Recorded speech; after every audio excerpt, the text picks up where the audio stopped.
Saudi আরব থেকে শুধু আমি খালি ভাবছি যে এরকম সরিষা খেতে কবে আমি যাব, কবে আমি ছবি তুলব।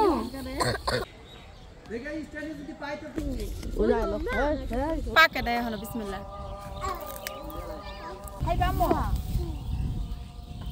আচ্ছা বড়ই এগুলো খায় না, ঠান্ডা লাগবে। পুরো দেখেন। আসসালামু আলাইকুম, কেমন আছেন সবাই? আশা করি সবাই ভালো আছেন। আজকে বাজার সদাই সবকিছু শেষ হয়ে গেছে। আব্বুকে বলছি বাজার করার জন্য, তো সেই জন্য আব্বু একদম সকাল সকাল বাজার করে নিয়ে আসছে। প্রথমে মাছগুলো আমি খুব সুন্দর করে কেটে নিব। তো আমাদের ঘরের ভিতরে মাছ কাটতে গেলে হয় কি, মানে মাছের যে একটা গন্ধ থাকে না পড়া, সেটা ঘরের মধ্যে একদম ছড়িয়ে থাকে। এটা আমার কাছে একদম ভালো লাগে না। তো সেই জন্য আমি একদম বাহিরে চলে আসছি, চাচিদের বাড়িতে চলে আসছি। কারণ মা হয়তো বা এদিক ওদিক হাঁটতে পারে না, সেই জন্য সে ঘুরে ফিরা ওই ঘরের ভিতরে মানে সব কিছু করে। তো আমি যেহেতু হাঁটতে পারি, সব কিছুই পারি, তো সেই জন্য আমি চিন্তা করলাম যে না, আমি ঘরের ভিতরে এগুলো করবো না, কারণ মাছের গন্ধ আসবে, তারপরে নানা ধরনের নোংরা হয়ে যায়।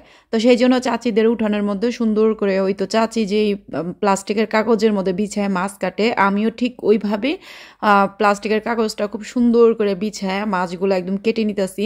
তো এইখানে হয়েছে 3টা মাছ, বেশ বড় বড়। তো আমি না, সত্যি কথা বলতে বড় বড় মাছ কাটতে আমার ভীষণ ভালো লাগে, কিন্তু বিশ্বাস করে না পোড়া, 3টা মাছ কাটতে আমার অনেকটাই সময় লাগছে এবং আমি হাঁপায় গেছি। আর চাচি ওই দিক দিয়ে আমার সাথে দুষ্টুমি করতেছে, বলতেছে একটা মাছ কাটবো আবার একটু মানে কি বলো এটাকে, আরাম করব, মানে আর কি দুষ্টুমি করতেছে। তো আমি বলতেছে কি, আর চাচি বললেন না, মানে আমি যে মাছ কাটতেছি এটাই আল্লাহর কাছে শুক্রিয়া। যাই হোক, আসলে আমার তো মাছ কেটে মানে অভ্যাস নেই, ঠিক আছে? যে সবসময় যদি একটা কাজ করা হয় তাহলে কিন্তু সেটার অভ্যাস থাকে। আমি তো এগুলো কখনো করিনি, সেই জন্য আমার অভ্যাসটা নেই। তারপরও এখন যেহেতু বাংলাদেশে আসছি, বাংলাদেশে থাকতে হবে, আমাকে আস্তে আস্তে সব কিছুই শিখে নিতে হবে, সব কিছুই করতে হবে। তো আমি এইখানে প্রথমে খুব সুন্দর করে মাছটাকে একদম আইসটাগুলো সুন্দর করে এসলায় নিলাম, তারপরে পাকফোড় সুন্দর করে ফেলে মাছগুলোরে অনেক ভালো করে সুন্দর করে কেটে চাচিদের এই কি বলো এটাকে, কল, ওইখান থেকে খুব সুন্দর করে মাছগুলোকে ধুয়ে পরিষ্কার করে তারপর আমি নিয়ে আসলাম। কারণ আমি মাছগুলো খুব ভালো করে ধুইছি, কিন্তু তারপরও এখন আমি ফ্রিজের মধ্যে পুটলা পুটলা করে রেখে দেব। পরবর্তীতে যখন আবার রান্না করব তখন কিন্তু রান্না করার আগে অবশ্যই মাছগুলোরে খুব ভালো করে পরিষ্কার করে নিতে হবে, কারণ এই ধোয়ায় কিন্তু হবে না, মাছ আরও পরিষ্কার করতে হবে। তো আমি ছোট ছোট পলিথিনের মধ্যে এখন মাছগুলোর পোটলা পোটলা করে ফ্রিজের মধ্যে রেখে দিলাম, আর যেগুলো রান্না করবো সেগুলো বের করে রাখছি। আর এখানে আব্বু কাঁচা বাজার নিয়ে আসছে, কাঁচা বাজার যতটুকু আনছে আলহামদুলিল্লাহ। তবে হ্যাঁ, মা যদি বাসায় থাকতো তাহলে আব্বু বাজার আরও বেশি বেশি আনতো, যেহেতু আব্বু আর আমি তেমন বেশি খাওয়া হয় না, কারণ অনেকগুলো সবজি নষ্ট হয়েছে, ফেলে দিছি। কিনা সবজি ফেলে দিতে কিন্তু মায়া লাগে, ঠিক আছে? তো সেই জন্য আব্বুরে বলছি যে কম কম কেনাকাটা করবা, তো আব্বুও তাই করছে। যাই হোক, এইটার নাম কি আপুরা অবশ্যই বলবেন। আমার মনে হয় এটা কলই সেই বলে না কি বলে, আপনারা সবাই কমেন্টের মাধ্যমে বলবেন। তো এইখানে আমার কিন্তু দুপুরকার রান্নাবান্না শেষ। এখানে আমি রান্না করছি খুবই একটা মজার তরকারি, ওই যে ওই কলই সেই দিয়ে, তারপরে টমেটো দিয়ে, আলু দিয়ে খুব সুন্দর খুব সুন্দর করে মাছটা রান্না করে নিছি। আর আমার মাছের মাথা খুবই পছন্দ, সেই জন্য 2টা মাথা নিছি, একটা আব্বুর একটা আমার। তো রান্না বান্না শেষ, এইখানে আমি ভাত রান্না করছি, তরকারি রান্না করছি, আর আজকে এক পদ রান্না করছি কারণ আমার ভালো লাগতেছে না। তো রান্না বান্না শেষ করে আমি, চাচি, আমার জ্যাঠাতো বোন আমরা যাব ফুবুদের বাড়িতে। তো আমরা যেই এলাকাটার মধ্যে এখন যাচ্ছি, এই এলাকাটা অনেক সুন্দর। এইখানে অনেক জায়গার মানুষ আসে, যেমন ঢাকা, মিরপুর, আর আমরা তো ঢাকার ভিতরেই, কারণ আমার জেলা ঢাকা, থানা সাভার। তো আমাদের এই ঢাকা সিটির ভিতরে আমাদের এই গ্রামটা খুবই সুন্দর, খুবই সুন্দর। আমি আপনাদেরকে সব কিছু একদম মানে ঘোরায় ঘোরায় দেখাবো। আর এগুলো হয়েছে ফুলকপি গাছ। ওই যে বললাম আমাদের এখানে প্রকৃতি, তারপরে গাছপালা, শাক সবজি বিভিন্ন ধরনের, খুবই সুন্দর। তো বিভিন্ন দূর দূর জায়গা থেকে মানুষ আসে, যেমন আছে না এরকম ঢাকার ভিতরে এমনও কিছু জায়গা আছে যেখানে নাকি প্রকৃতি নেই, ওইখানকার মানুষরা আসে। যেহেতু ঢাকার ভিতরে এমন একটা সুন্দর একটা গ্রাম, ঘুরতেও ভালো লাগে, মন মাইন্ড সব কিছু একদম ফ্রেশ হয়ে যায়। তো এইখানে আর বিশেষ করে সাভারে গোলাপ গ্রামটা হয়েছে খুবই বিখ্যাত, সেই জন্য আরও বেশি আসা হয়। তো আমরা সেই গোলাপ গ্রামে যাচ্ছি, মানে আমাদের পাশের এলাকা, আমার ফুপুর বাড়ি। আর এখানে চাচি আমার জন্য অপেক্ষা করতেছে। দৌড়ে এসেছি চাচি ভয়ে, চলেন। চলেন।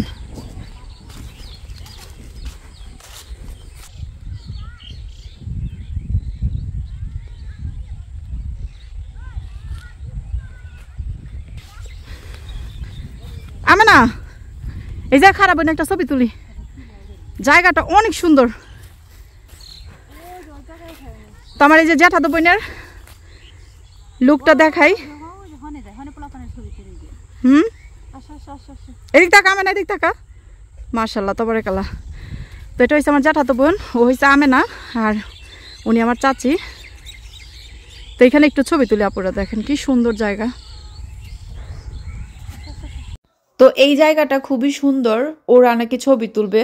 তো আমেনা বলতেছে যে চলো আপা এইখানে কয়েকটা ছবি তুলি, খুবই সুন্দর এখানে ছবিগুলো, খুব সুন্দর।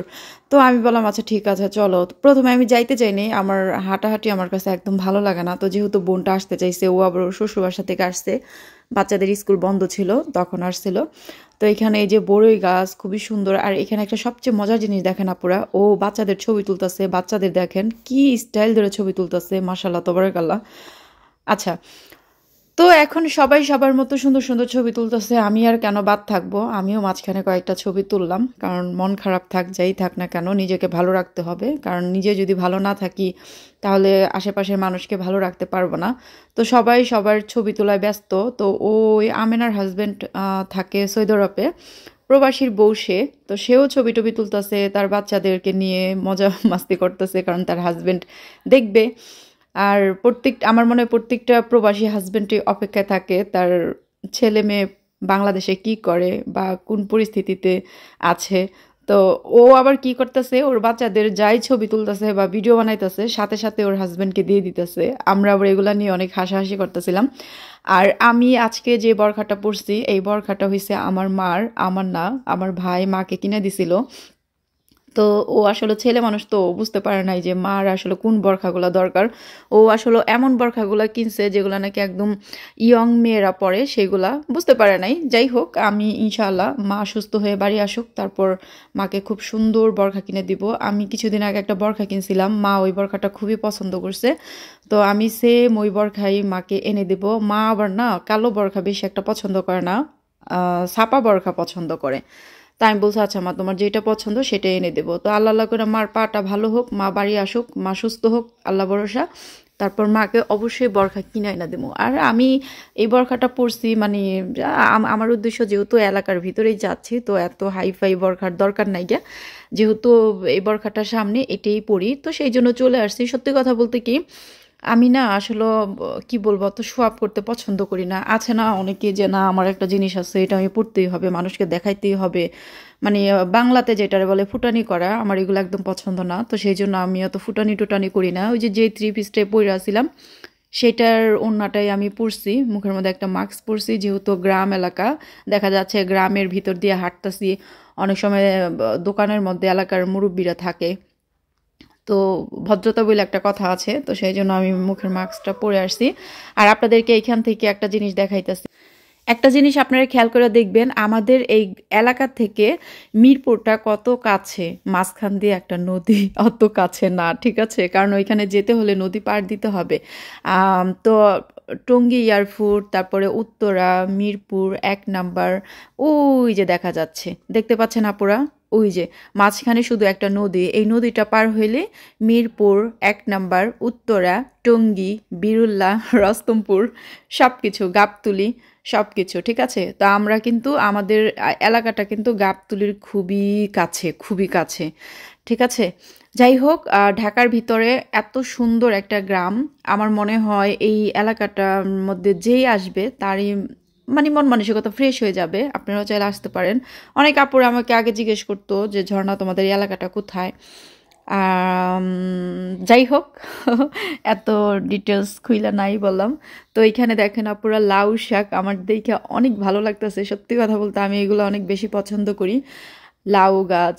তারপরে গিয়া আরেকটা জিনিস আপনাদেরকে দেখাই, সবচেয়ে মজার বিষয় হয়েছে মাটির ঘর। মাটির ঘর প্রায় অনেক বছর পর আমি দেখলাম বাংলাদেশে। আমি আপনাদের সাথেও শেয়ার করতেছি, আপনারাও একটু দেখেন। এই যে এখন যে ঘরটা দেখতেছেন না পুরো, এটা হচ্ছে সম্পূর্ণ মাটির ঘর। আগে কিন্তু এরকমই ঘরই ছিল। তো আমরা ফুপুর বাড়িতে আসছি, ফুপুর বাড়িতে অনেকক্ষণ সময় কাটাইছি, কিন্তু ওইখানে আসলে ক্যামেরাটা অন করিনি, কারণ ওইখানে অনেক বাচ্চারা অনেক মানে ওরা অনেক হইচই করতেছে, সেই জন্য আর আমি ওইখানে আর ক্যামেরাটা অন করলাম না। তো চলে আসছি ফুফাতো বোনের সাথে একদম খুবই সুন্দর একটা জায়গা, যেটা নাকি আমার খুবই পছন্দ। আমি আগে সৌদি আরবে থাকতে শুধু এই ভিডিওগুলো দেখতাম অন্য মানুষের, আর শুধু বলতাম যে আমি কবে বাংলাদেশে যাব, আমিও ঠিক এরকম করে সুন্দর সুন্দর ভিডিও করব। মানে এটা আমার আর কি খুবই মানে একটা স্বপ্নই বলা যায়, কারণ আমি প্রায় অনেক বছর পর বাংলাদেশে আসছি। যাই হোক, চলে আসছি সেই আমার পছন্দের জায়গা সরিষা ক্ষেত। আর সরিষা ক্ষেত আমার খুবই পছন্দের। আমার খুবই ইচ্ছে ছিল যে বাংলাদেশে গিয়ে সরিষা ক্ষেতের মধ্যে ছবি তুলবো, ভিডিও বানাবো, কারণ আমি যখন বাংলাদেশ ছাড়ছি তখন আমার কাছে কোনো ক্যামেরা ফোন ছিল না। ক্যামেরা ফোন কি মানে, তখন আমার কাছে ফোনই ছিল না। মোবাইলের মধ্যে যে মিস কল কীভাবে দেয় সেটাও আমি জানতাম না, একটা হাস্যকর ব্যাপার। এখন অনেকেই হয়তো টিটকারিরা বলতে পারে, আল্লাহ আপনি কি ফোনের মধ্যে মিস কল দেওয়া জানতেন না? হ্যাঁ আপুরা, আসলে আমি জানতাম না, কারণ আমি ফোন কি জিনিস সেটা আমি আমার জীবনে কখনো ধরিই নেই। ঠিক আছে, আমি যখন বাংলাদেশে ছিলাম তখনও ফোন চিনতাম না, সৌদি আরবে যখন গেছি তখনও ফোন চিনতাম না। যখন সৌদি আরবে যাওয়ার পর 2 বছর শেষ হলো, তারপর আমি যখন ভাষা শিখলাম বা আমার ম্যাডামদের অনেক দায়িত্ব আমার উপর আসলো, তখনই মানে আমার ম্যাডামের কাছে আমি ফোন চাইলাম, আর তখনই আমার ম্যাডাম আমাকে ফোন দিল। সুতরাং ফোনের মধ্যে মিস কল কীভাবে দেয়, কীভাবে করে, এগুলো কোনো কিছুই আমার জানা ছিল না। আস্তে আস্তে সব কিছু শিখছি, আর এখন তো সবই পারি। যাই হোক, এইখানে এসে দেখলাম কিছু সুন্দর সুন্দর রমণীরা শাড়ি পরে আসছে, একদম হলুদে হলুদ পাখি হয়ে, মানে তারা এখন ছবি তুলবে, ভিডিও বানাবে। তো ওই মেয়েটা আমাকে দেখে বলতেছে, আপু আপনার ভিডিও আমরা দেখি, আপনার ভিডিওর মধ্যে আসতে চাই। তো আমি বললাম ওয়েলকাম, চলে আসো। তো আপুগুলা খুবই এনজয় করতেছিল, আর তারা চাচ্ছে আমার ব্লগের মধ্যে তারা আসতে, তো সেই জন্য তাদেরকেও নিয়ে নিলাম। তারা খুবই মানে আনন্দিত আমার এখানে আসার পর। তো এইটা ওই যে পিছনে যে লম্বা মিক্সি পরা, ওটা হয়েছে আমার ফুফাতো বোন, আর এইখানে একটা ফর্সা মেয়ে আছে, ও আমার ফুফাতো বোন, আর বরখা পরা ওইটা হয়েছে আমার জ্যাঠাতো বোন, আর ওই যে নীল জামা পরা ওইটা হয়েছে আমার চাচাতো বোন নূপুর। ঠিক আছে, তাহামিনা, আব্বু বলে নূপুর, আমরা বলি তাহামিনা, যে যা বলে আর কি, যার যেটা পছন্দ। তো সরিষা ক্ষেতগুলো আপনাদের সাথে শেয়ার করবো এখন। আপুরা এত সুন্দর প্রকৃতি, মানে আমি এতদিন সৌদি আরব থেকে শুধু আমি খালি ভাবছি যে এরকম সরিষা খেতে কবে আমি যাব, কবে আমি ছবি তুলবো। মাশাআল্লাহ তাবারাকাল্লাহ, খুবই সুন্দর। যাই হোক আপুরা, আমি অনেকটাই মানে আমার কাছে খুব ভালো লাগতেছে। অনেকে হয়তো বলতে পারেন যে সরিষা ক্ষেত দেখে এত অবাক হওয়ার কি আছে, আজব তো।